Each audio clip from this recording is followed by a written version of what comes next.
From the main screen, we can easily get to the synthesizer by touching the Synth tab at the top.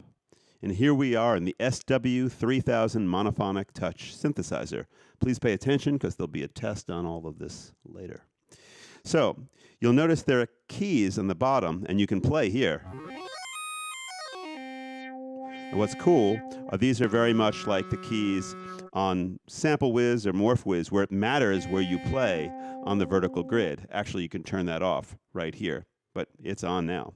So again, the parameters are all related to the synthesizer. One important thing to realize is that your low-high note basically going to decide how many keys are on the screen. If you've got a lot of low notes, a lot of high notes, all of a sudden your range is going to be very full. In addition to playing here on the synthesizer menu screen, you can also touch synthesizer again, like any of the menus, and be on the main page. Same thing will happen where if you touch down low on the vertical grid, the filter will close and then opens up here. What's cool, of course, is to hit play and let your system kind of run and to play along with it while you're moving particles around.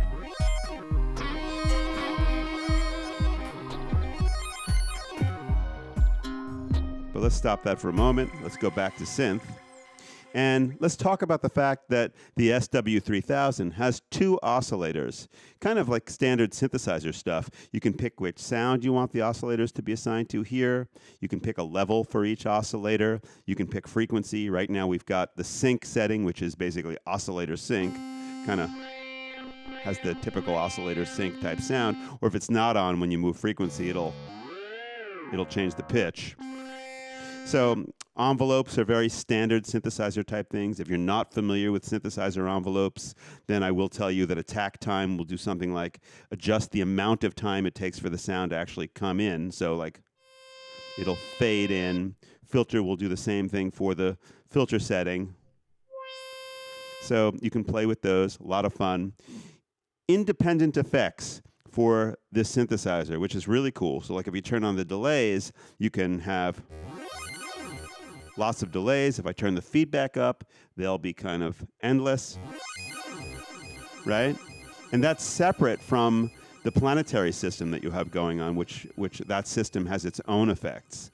So, and that's basically it. The synthesizer is very cool. You can randomize it. It has its own randomization. If you hit this little tab there, you can come up with something completely random. There's many different levels of randomization on SpaceWiz. You should have a lot of fun with it and really be able to space out.